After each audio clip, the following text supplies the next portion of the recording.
அனைத்து நண்பர்களுக்கும் என் இனிய மாலை வணக்கம். இன்னைக்கு ஒரு ஜெனரல் டாபிக் தான். என்ன கொண்டு வந்திருக்குன்னு பார்த்தீங்கன்னா, மார்க்கெட்ல வந்து நெறைய ஸ்டாக்குகள் இருக்கு. ஆல்மோஸ்ட் ஒரு 5400 கிட்ட ஸ்டாக்ஸ் இருக்கு. அந்த ஸ்டாக்ல எது நல்ல ஸ்டாக்கு? எப்படி சூஸ் பண்ணணும்னு இந்த வீடியோல நம்ம பார்க்க போறோம். உங்களுக்கு கிளியரான ஒரு இன்ஃபர்மேஷன் குடுக்க தான் இன்னைக்கு இந்த வீடியோ கொண்டு வந்திருக்கேன். பொறுமையா வாட்ச் பண்ணுங்க. நல்ல நல்ல பங்குகள் எப்படி சூஸ் பண்ணணும் இந்த வீடியோல உங்களுக்கு தெளிவா புரியும். ஃபர்ஸ்ட்டு பார்த்தீங்கன்னா, டிக்கெட் டேப் என்ற வெப்சைட் உள்ள போங்க. கீழ இந்த வெப்சைட் இருக்கும். இந்த வெப்சைட்ட கிளிக் பண்ணுங்க. கிளிக் பண்ணீங்கன்னா, உங்களுக்கு இந்த மாரி பேஜ் ஓப்பன் ஆகும். ஆல்ரெடி நான் வந்து சப்ஸ்கிரிப்ஷன் வச்சிருக்கேன். அதனால எனக்கு டைரக்ட்டா ஓப்பன் ஆச்சு. இதில ஸ்க்ரீனிங்ல போய் பார்த்துக்கலாம். நம்ம எப்படி எப்படி சூஸ் பண்ண போறோம் ஒவ்வொரு பங்கையும். ஜஸ்ட் ஸ்டார்ட் ஸ்க்ரீனிங் குடுங்க. எல்லாமே கிளியரா வந்துரும் உங்களுக்கு. இது ஒரு ஈஸியான மெத்தட் தான். எப்படி ஸ்டாக்க வந்து அனலைஸ் பண்ணி எடுக்கணும்னு சொல்லிட்டு நம்ம இதில பார்த்துக்கலாம். மார்க்கெட்ல ஓவரால் பார்த்தீங்கன்னா, ஒரு 5736 ஸ்டாக் இருக்கு. இந்த எல்லா ஸ்டாக்குமே நம்மளால பை பண்ண முடியாது. இதில எது நல்ல ஸ்டாக்கு? என்னென்ன பாராமீட்டர் நம்ம ஃபில்டர் பண்ணணும்? எல்லாத்தையுமே தெளிவா இந்த வீடியோல குடுக்குறேன். ஒவ்வொன்னா பாருங்க. ஃபர்ஸ்ட்டு வந்து பார்த்தீங்கன்னா, ஸ்டாக் யூனிட்ஸ் கிளிக் பண்ணிக்கங்க. இந்த ஷோ 2 மோர் கிளிக் பண்ணீங்கன்னா, நிஃப்டி 100 அந்த Nifty mid cap 100 top 200 company மட்டும் எடுத்திருக்கேன். ஒரு 200 கம்பெனி வந்து உள்ள வந்துருச்சு. இத மட்டும் நம்ம இப்போ அனலைஸ் பண்ணலாம். ஒவ்வொன்னா பாருங்க. என்னென்ன பண்ண போறேன். என்னென்ன உங்களுக்கு அப்டேட் ஆக போகுது எல்லாமே காட்டுறேன் உங்களுக்கு. இந்த ஸ்டாக் யூனிட் ஸ்கேல் அப் பார்த்தீங்கன்னா, மார்க்கெட் கேப். நான் ஒரு 50,000 கோடி போடுற மார்க்கெட் கேப் ஜஸ்ட் பார்த்தீங்கன்னா 50,000. இது எதுக்காக போடுறோம்னு பார்த்தீங்கன்னா, மார்க்கெட்ல மேக்ஸிமம் பார்த்தீங்கன்னா, எல்லாமே ஃபியூச்சர்ல நல்ல குரோத் ஆகுற 50,000 கோடிக்குள்ள உள்ள இருக்க ஸ்டாக்க பத்தி தான் உங்களுக்கு அனலைஸ் குடுக்க போறேன். இல்ல எனக்கு 50,000 வேணாம். இல்ல 10,000 இல்ல 15,000 இல்ல 20,000 குரோஸ் இருக்க மாரி கம்பெனி வேணா கூட நீங்க போட்டுக்கலாம். போட்டுக்கிட்டு கீழ வாங்க. அடுத்தது பார்த்தீங்கன்னா, உங்களுக்கு அந்த ஸ்டாக் வந்து அப்டேட் ஆகும். ஒரு 168 கம்பெனி வந்து உள்ள இருக்கு. இத மட்டும் பை பண்ணலாமா நீங்க கேட்கலாம். பட் இத மட்டும் பை பண்ணக்கூடாது. இதுலயும் நெறைய ஃபில்டர் பண்ண வேண்டியிருக்கு. இதுல எது ரிஸ்க்கான ஸ்டாக்கு அத மட்டும் ஃபில்டர் பண்ணிக்கலாம். அத ஒவ்வொன்னா நான் உங்களுக்கு அப்டேட் பண்றேன். அடுத்து செக் பண்ண வந்து பீட்டா தான். இந்த பீட்டா எதுக்கு நம்ம செக் பண்றோம்னா, ரிஸ்க்கான ஸ்டாக்க மட்டும் வெளிய தள்ளிட்டு, நல்ல ஸ்டாக்க மட்டும் ஹோல்ட் பண்ணதுக்கு அந்த பீட்டா கிளிக் பண்றேன். இத கிளிக் பண்ணிட்டீங்கன்னா போதும் உங்களுக்கு. இதுல என்ன ஆகும்னா, கொஞ்சம் ரிஸ்க்கான ஸ்டாக் வெளிய எடுத்துடலாம். நல்ல செக் பாஸ்ட்டோட ரிட்டர்ன்ஸு அதெல்லாம் பார்த்தீங்கன்னா, அண்டர் வேல்யூல இருக்க ஸ்டாக்கு. இதெல்லாம் பார்த்தீங்கன்னா, உங்களுக்கு ஃபில்டர் ஆயிட்டு, ஒரு ஒரு சில ஸ்டாக் நல்ல ஸ்டாக்கா உங்களுக்கு உள்ள வரும். இதுல சில பாராமீட்டர்ஸ் இருக்கு. லெஸ் தென் 1.0 நல்ல வாலடிட்டி இருக்க மாரி இருக்கும். அது மாரி ஈக்குவல் பண்ணா 1.0 அதுக்கு பார்த்தீங்கன்னா கிரேட்டர் தென் 1.0 இது மாரி ஒரு பாராமீட்டர் குடுத்துருப்பாங்க.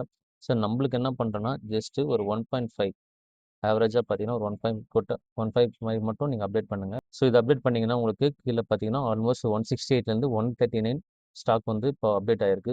இதுவும் நம்மளுக்கு செக் பண்ணி நம்மளுக்கு கிளியரான ஒரு அப்டேட் குடுத்துருக்கு. இது எல்லாமே நம்ம செயல் பண்ணலாமா, செயல் பண்ணக்கூடாது. இன்னும் சில பாராமீட்டர் நம்ம வந்து ஃபில்டர் பண்ண வேண்டியிருக்கு.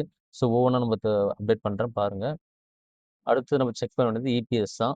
இபிஎஸ் என்ன மீனிங் பார்த்தீங்கன்னா, ஏர்னிங் பெர் ஷேர். ஒரு கம்பெனி, ஒரு ஸ்டாக்கு எவ்வளோ ஏர்னிங் அந்த ஷேரோட வேல்யூ எவ்வளோ ஏர்னிங் ஆகுது, எவ்வளோ டிவிடெண்ட் குடுக்குறாங்க, எப்படி ப்ராஃபிட் ஆகுது, அத பத்தி தான் பார்க்க போறோம். அதுக்கு தான் இந்த ஆப்ஷன் நம்ம செலக்ட் பண்றோம். இபிஎஸ் செலக்ட் பண்ணிக்கங்க. இபிஎஸ் செலக்ட் பண்ணீங்கன்னா, இந்த மாரி வரும். ஜஸ்ட் இபிஎஸ்ல போயிட்டு, ஜஸ்ட் 1.0 நீங்க வச்சுக்கங்க. இல்லன்னா ஜஸ்ட் 10 கூட நீங்க வச்சுக்கலாம். இப்ப நீங்க ஃபில்டர் குடுத்தீங்கன்னா, ஒரு 70 கம்பெனி உள்ள வந்திருக்கு. இந்த 70 கம்பெனியுமே நம்ம செலக்ட் பண்ண முடியாது. இதுலயும் சில விஷயங்கள நம்ம ஃபில்டர் பண்ணணும். ஒவ்வொன்னா பார்க்கலாம். அடுத்தது பார்த்தீங்கன்னா, ஆர்ஓஇன்னு நம்ம பார்க்க போறோம். ஆர்ஓஇன்னா என்ன மீனிங் பாத்துங்க. Return of equity. Net income dividend by the average common equity for the most recent financial year. இதுதான் நம்ம பார்க்க போறோம். இத செலக்ட் பண்ணிக்கங்க.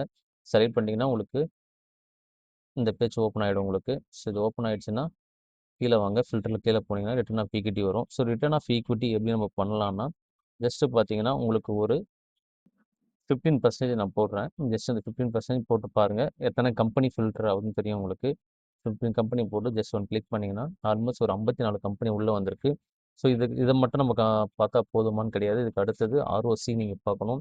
Return of equity, return of capital and equity பார்க்கணும். அத செக் பண்ணீங்கன்னா, அதுக்கடுத்து அது சில ஒரு ஃபில்டர் பண்ணி ஒரு சில ஸ்டாக்ல ஷோ ஆகும். இந்த ஆர்ஓசி பார்த்தீங்கன்னா, return of capital employed. EBIT dividend by capital employed total asset minus total current liability for the most recent financial year.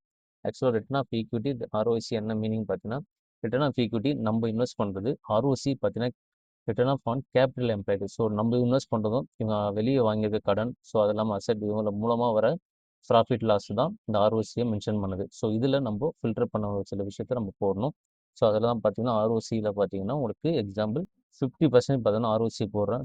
Almost உங்களுக்கு வந்து பார்த்தீங்கன்னா, எத்தனை கம்பெனி வந்திருக்கு? ஜஸ்ட் 2 கம்பெனி தான் வந்திருக்கு. இல்ல இன்னும் கொஞ்சம் மினிமம் கம்மி பண்ணி போறீங்கன்னு நெனச்சீங்கன்னா, ஜஸ்ட் ஒரு 20 ட்ரை பண்ணி பாருங்க. எத்தனை கம்பெனி வருதுன்னு. ஆல்மோஸ்ட் பார்த்தீங்கன்னா, ஒரு 32 கம்பெனி வந்திருக்கு. ஸோ இதில் பார்த்தீங்கன்னா இவங்க சில ஆப்ஷனை செக் பண்ணணும். ஸோ அதையும் நம்ம பார்த்துடலாம். ஆர்ஓசியில் நான் ஒரு 30% வந்து போட்டிருக்கேன். ஸோ 30% போட்டோன்னா ஒரு 14 கம்பெனி உள்ளே வந்திருக்கு. ஸோ இதுக்கடுத்து ஒரு விஷயம் செக் பண்ணணும். ஸோ அதையும் பார்த்துடலாம். ஸோ அடுத்த பார்க்க போகிற parameter P premium is sector P. So இதை நம்ம ஃபில்டர் பண்ணோம்னா stock P ratio dividend by the corresponding sector P ratio minus பண்ணோம். ஸோ எவ்வளோ அமௌண்ட் வருதுன்னு பார்த்தீங்கன்னா ஆல்மோஸ்ட்டு உங்களுக்கு ஒரு ஜஸ்ட் ஒரு 5 மட்டும் போடுங்க. ஃபைனலாக பார்த்தீங்கன்னா ரெக்கமெண்ட் ஃபார் பர்சன்டேஜ். ஸோ இது என்னன்னா நம்ம ஓவரால் மார்க்கெட்டில் ரெக்கமெண்ட் பண்ணுற எல்லா டாப் இன்வெஸ்டர் பார்த்தா ரெக்கமெண்ட் பண்ணுற ஒரு 50% பார்த்தா ரெக்கமெண்ட் பண்ணுற ஒரு சில ஸ்டாக்குகள் இதுதான். ஸோ இந்த ஸ்டாக்கை மட்டும் பை பண்ணால் மட்டும் போதாது. ஸோ சில ஸ்டாக் நிறைய இருக்குது. ஸோ இப்போ மார்க்கெட் இறங்குனால ஜஸ்ட் ஒரு 3 ஸ்டாக் தான் காட்டுது. ஸோ இதில் தான் இன்வெஸ்ட் பண்ணணுமான்னு ஐடியா இல்லை. பட் இருந்தாலும் இந்த 3 ஸ்டாக் நல்ல ஸ்டாக் தான். ஸோ இதையும் நீங்கள் வாட்ச் பண்ணி வச்சிங்க.